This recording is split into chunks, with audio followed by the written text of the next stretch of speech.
What if the most powerful queer stories weren't the ones in headlines, but the ones quietly changing hearts? Here are 20 underrated LGBTQ plus movies you absolutely need to stream in 2025. Also, if you love celebrating queer cinema as much as we do, visit our new store. We've got exclusive LGBTQ plus movie posters and stickers inspired by the films we talk about. Every purchase helps support the channel. And then we danced. გამარჯობა. ვინ ახარ? მე ირაკლი ვარ. იცი სად მოხვედი? ქართულ ნაციონალურ ანსამბლში. მე მოიხსენი ეგ საყურე. Merab has trained since childhood in the strict world of traditional Georgian dance. Every move is disciplined, every gesture perfect. He spent years proving his worth, competing for a coveted spot in the national ensemble. But when Irakli, a confident and talented newcomer, joins the troupe, everything shifts. At first, Merab sees him as a rival, someone to beat. Yet beneath their rivalry grows an attraction neither dares to name. As they rehearse together, their connection becomes more charged, and Merab starts to question the rigid traditions surrounding him. Soon, his passion for dance becomes inseparable from his feelings for Irakli. But in a country where conformity rules, desire comes with a price. When their secret is exposed, Merab must choose between the life he's always known and the freedom he's finally found. End of the century.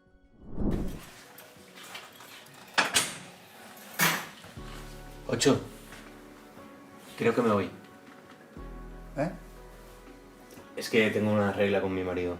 Aunque sea una relación abierta, no nos ponemos en situaciones. While visiting Barcelona, Ocho spots a man from his balcony. Hours later, a casual encounter turns into a night of deep connection. But the next morning, they realize something unexpected. They met 20 years earlier. The film moves between past and present, showing how two men once crossed paths as younger versions of themselves, full of uncertainty and potential. Their current meeting forces them to relive old feelings and reconsider the lives they've built since. Through long conversations and quiet silences, the two explore how time reshapes love. Their chemistry feels natural, unhurried, and familiar, as if destiny brought them full circle. It's not about rekindling a romance. It's about remembering how it felt to be truly seen once, and realizing that even a brief connection can echo through a lifetime. The strong ones. ¿A Canadá? Con una beca que me salió. Quédate acá mejor.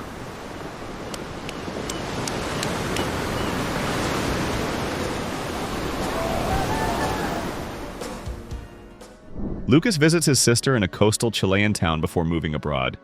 He expects a peaceful break, but instead meets Antonio, a local fisherman whose life revolves around the tides. Their friendship grows slowly, born from shared work and laughter. The sea becomes their witness as they grow closer, two men from different worlds finding comfort in each other. For Lucas, Antonio represents stability and strength. For Antonio, Lucas brings curiosity and tenderness. But Lucas's departure date looms, forcing them to confront what their time together truly means. As they sail, work, and share quiet nights, their bond deepens into something more than friendship. It's a love story built not on grand gestures, but on small, unspoken truths. The kind that make goodbyes feel like heartbreaks even before they happen. Lilting. It's a lot easier. 凯是我唯一的儿子。 He was my only child. He was my life. He was my... I tried telling her. My heart was pounding so fast. When Kai suddenly dies, his boyfriend Richard is left devastated. Kai's mother, Jun, who doesn't speak English and never knew about her son's sexuality, struggles to make sense of her loss. Richard reaches out to her through a translator, hoping to bridge the emotional distance between them. Their meetings are awkward at first, full of misunderstanding and tension. But as they share memories of Kai, something shifts. Both realize how deeply they love the same person in different ways. Flashbacks of Kai's warmth contrast with the cold emptiness of the present. Richard tries to explain the life Kai lived, while Jun clings to the one she thought he had. Through shared grief, they find unexpected comfort. Lilting unfolds like a fragile conversation. Quiet, hesitant, but ultimately filled with understanding. Keep the lights on. Come here. Oh, come on. Where are you going? I said I was sorry. Doesn't sound like you're sorry. Eric, a Danish filmmaker in New York, meets Paul, a closeted lawyer, and what begins as a one-night fling turns into a years-long relationship.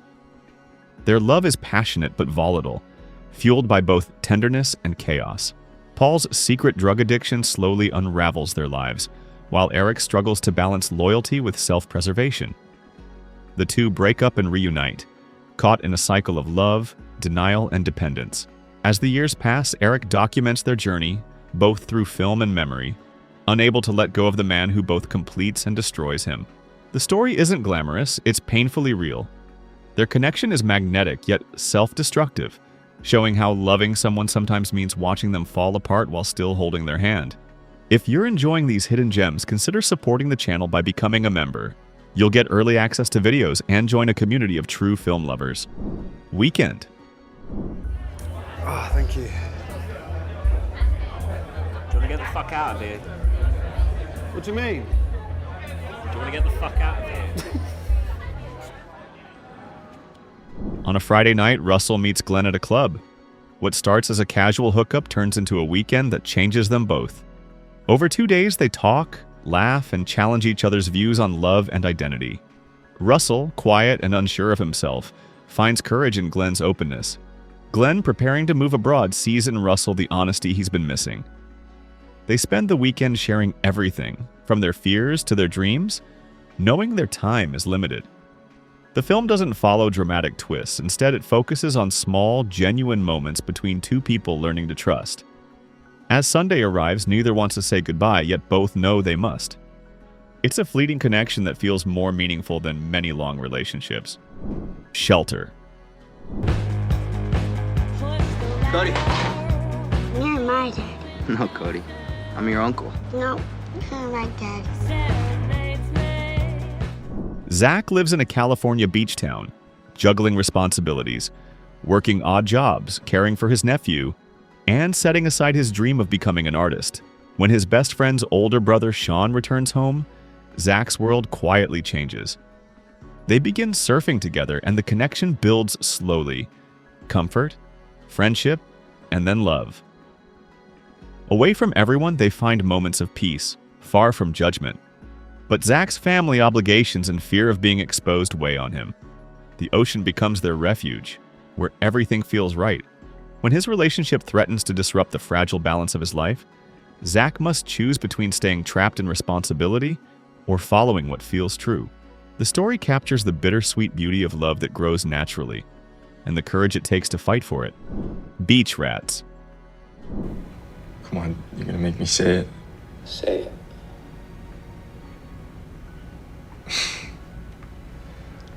Frankie, a teenage boy in Brooklyn, spends his nights wandering boardwalks with his friends, pretending to be like everyone else. But when he's alone, he goes online, searching for something he can't name. He chats with older men, sneaks out to meet them, and hides every trace of it from his friends and family. Torn between his double life, Frankie becomes restless and reckless. He tries to fit in, dating girls, taking drugs, acting tough, but the more he hides, the lonelier he becomes. The film follows him through humid summer nights and moments of quiet confusion, capturing the suffocating feeling of wanting to be seen but being too afraid to be known. Beach Rats doesn't judge him. It simply shows a boy lost in the space between who he is and who he's told to be. The way he looks. Bobby. Leonardo, a blind teenager, wants independence from his overprotective family. His best friend, Giovanna, is his constant companion, until Gabriel, a new student, joins their class. From the moment Gabriel enters their world, Leonardo's routine shifts. The two start walking home together, sharing music, laughter, and secrets. Slowly, Leonardo begins to fall for him, not through sight but through connection. Their friendship deepens, and small gestures, a hand on his shoulder, a shared dance, reveal what words can't. When others start noticing, rumors spread, testing Leonardo's confidence and his bond with Giovanna. But in the end, Leonardo learns that love isn't about what you see. It's about how someone makes you feel understood. The story is simple yet deeply heartfelt, showing first love with all its nervousness and joy. Hearthstone. Oj, han är som en utav filen! Käftig! Thor and Christian are best friends growing up in a small, Icelandic fishing village. They spend their days biking, swimming, and escaping the chaos of their families. But as they enter their teens, their friendship begins to change. Thor starts chasing girls, while Christian's feelings shift toward his best friend. Confused and scared, Christian hides his emotions, even as they grow stronger. When one summer night brings everything to the surface, both boys are forced to confront truths they're not ready for. The rawness of their emotions collides with the cold, harsh beauty of Iceland's landscape. Hearthstone captures that fragile moment between friendship and something more, when every look, word, or silence feels charged. It's a deeply personal story about growing up, longing, and the painful beauty of unspoken love. Hawaii. Sí, terrible cantidad que hay. Un montón.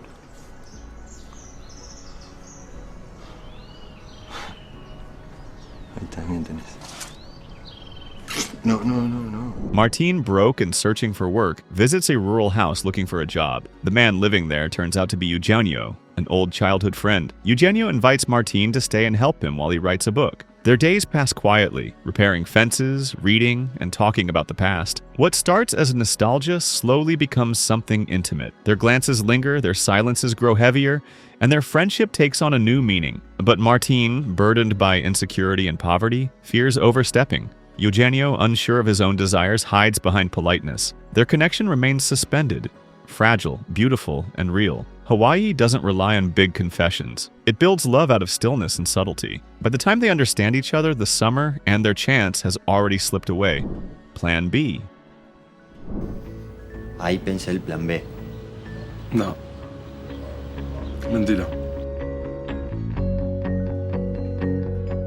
Bruno's girlfriend leaves him for another man, Pablo. Instead of moving on, Bruno decides on a strange plan. He'll seduce Pablo to win her back. What starts as a manipulative game soon becomes confusing. Bruno begins spending time with Pablo under the pretense of friendship. They joke, hang out, and share late-night talks until the line between pretense and feeling fades. The chemistry between them grows naturally, small touches, knowing smiles, moments that linger too long. As Pablo starts developing real affection, Bruno realizes his plan has backfired. He's fallen for the man he meant to deceive. Plan B unfolds like a slow burn, built entirely on awkward charm and emotional honesty. In the end, Bruno learns that love can't be planned. It simply happens, often when you least expect it. Ciao!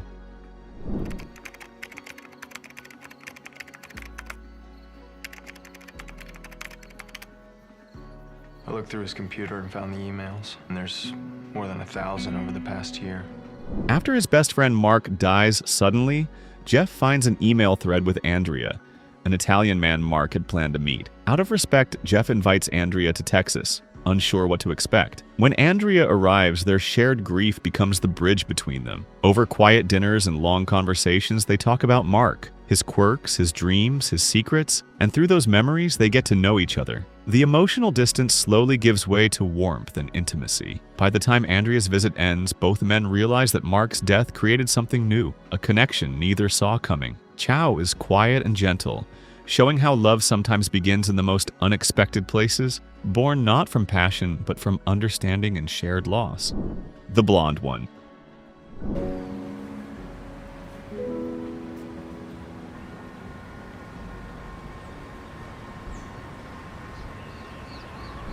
Gabriel moves in with his coworker Juan while his family is away. Their friendship grows naturally, sharing food, small talk, and moments of laughter. But tension lingers under the surface, and one night, everything changes. Their attraction becomes undeniable, leading to a secret relationship carried out behind closed doors. They live together, but in public, they act like nothing's different. As time passes, their affair grows complicated. Gabriel, torn between his family and his desires, begins to pull away. Juan, who wants something real, struggles with the silence.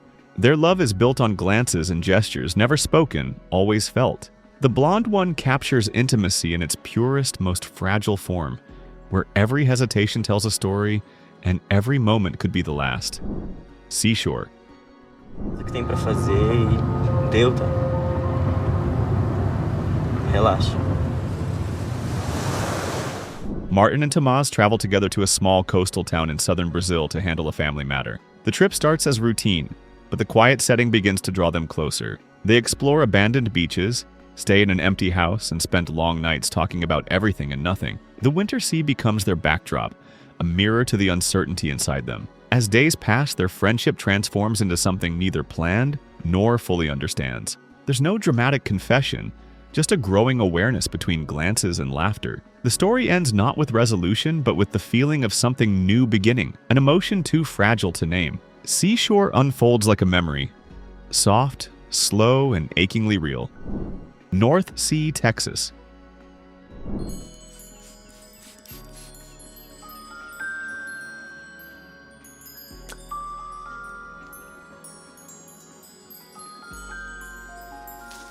Kijk eens wat ik heb gevonden, kinderen. Een jongetje. Pim, a shy boy in a small Belgian town, lives with his single mother who's more interested in her own romances than his world. Pim spends his time drawing and dreaming about his neighbor Gino, an older boy who treats him with kindness. When Gino leaves town, Pim's world feels empty. Years later, Gino returns, bringing back the feelings Pim tried to bury. Their reunion stirs old emotions, but life has changed. They're no longer kids, and reality complicates everything. Pim's quiet longing and Gino's uncertainty make their connection tender yet painful.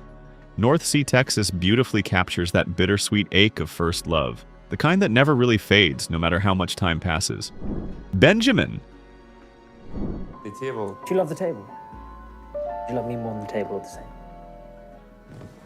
What's wrong with it? Nothing. I've been saying if we made it black and white.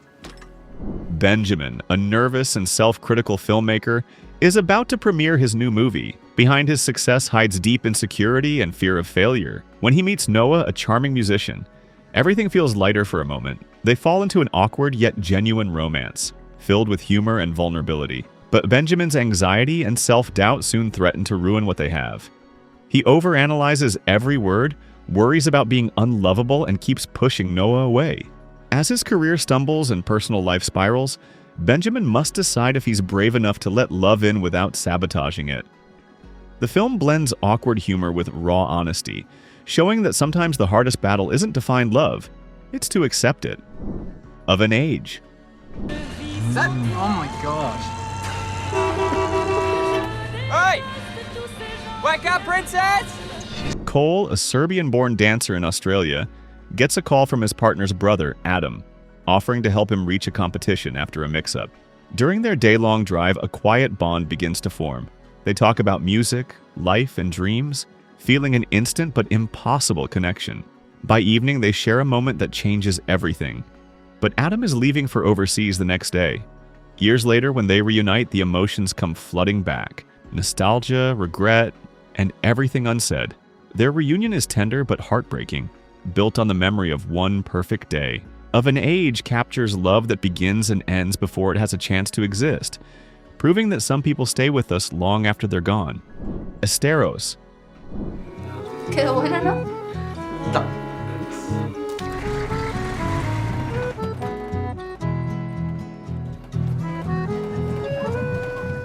Matias and Geronimo were inseparable as kids, until Matias's family moved away. Years later, they reunite at a summer retreat near the Esteros wetlands in Argentina. The lazy warmth of summer brings back old feelings they never explored. As they spend time together swimming, laughing, and reminiscing, their childhood friendship slowly rekindles into love. But Matias has a girlfriend now, and their reunion exists in a fragile bubble outside reality. Their story unfolds through quiet, tender gestures, every glance charged with history. Esteros feels like watching a memory come alive, where happiness and sadness blend together. It's a story about rediscovering something pure and realizing that time can't erase what the heart once knew. Big Eden.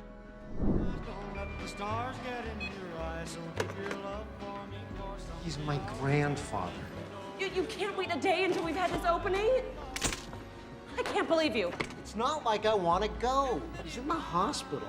And you won't wait 24 hours?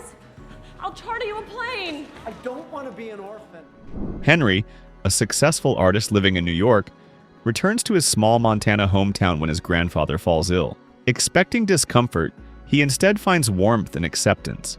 Old friends welcome him back, and Pike, a quiet local man, begins helping him with meals and errands. As Henry reconnects with his past, he starts to notice Pike's gentle affection. Their relationship grows slowly, built on kindness and small moments of care. In a town free from judgment, Henry finally experiences the peace he never found in the city.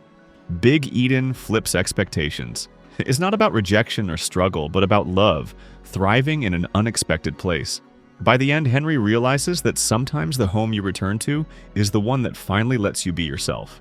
Love these films? Now you can own them. Grab LGBTQ+ movie posters and stickers from our brand new store. Link in the description. So which of these hidden gems will you stream first? Don't forget to like, subscribe, and I'll see you in the next one.